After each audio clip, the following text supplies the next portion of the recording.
It was a bizarre scene here today on the campus of James Madison University in Harrisonburg, Virginia, as the Republican Party took a huge step in becoming prepared for the 2016 presidential race. 5 Republican hopefuls officially announced their intentions to run for the presidency. Former Florida governor, and probably the most famous name in the race, Jeb Bush, took the podium first to announce his candidacy.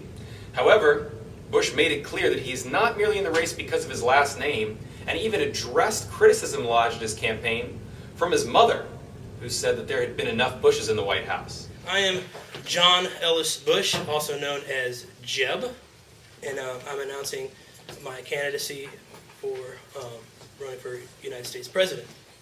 I would like to begin with a statement that I am not running on the basis of my family predecessors, but I am running on my own merit. New Jersey Governor Chris Christie was the next to announce his candidacy, a move that many have predicted for more than 4 years. Christie was very true to his trademark style and was quick to criticize the current administration as well as members of the press. From ISIS to the state of our economy, the stakes could not be higher. The current administration has shown us time after time, a lack of leadership to be able to deal with the challenges of our times, and it refuses to take a leadership role that America is known for.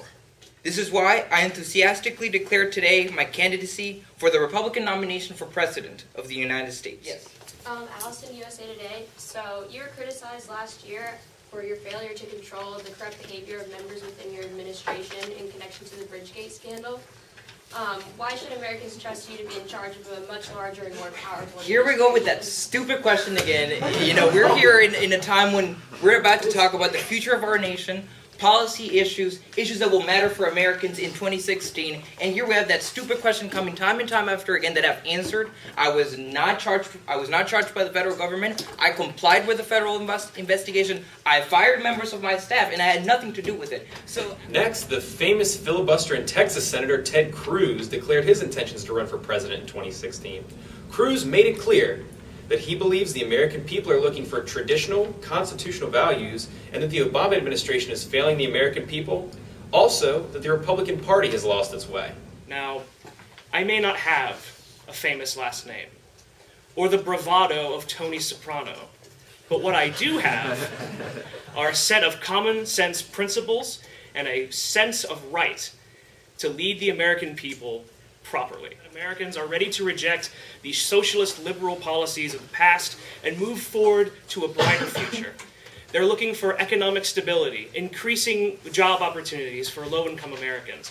They're looking for security for small business, and they're looking for expanses in our trade in the world. Kentucky Senator Rand Paul then took his turn to proclaim his decision to run for the presidential nomination. The libertarian and son of former U.S. Congressman and presidential candidate Ron Paul highlighted the belief that elections are won on conservative principles and that the American people have a basic choice between being free or being governed. I'm not going to try to be the best Ronald Reagan for the Republican Party and ultimately for the nation that I could be. I'm going to try to be the best Rand Paul that I could be. Those principles of limited government, economic freedom, and individual liberty are the very principles that my campaign will be running on. This is truly a campaign for liberty. There's only 2 philosophies in the world that you can adhere to some degree or the other. The idea that you should be governed by somebody else, or the idea that you should be free.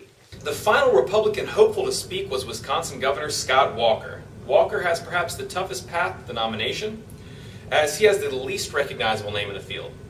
Walker focused on his ability to relate with middle-class, everyday people better than his opponents, and addressed concerns by some about his lack of a college degree.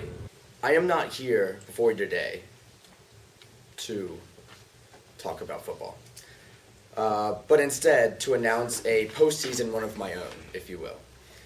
A run that will hopefully lead me to Washington's. I did go to college. I was in college. I was in good standing with the university, and I chose to withdraw. Just because I do not have the certificate saying I graduated does not mean that my education level is any lower than all the other candidates.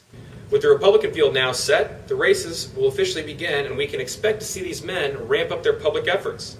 Some attention also now shifts to the Democrats and how long they will wait to officially announce Hillary Clinton as their candidate. From the 2016 Presidential Nomination Summit here at James Madison University in Harrisonburg, Virginia, I'm Joe Demski.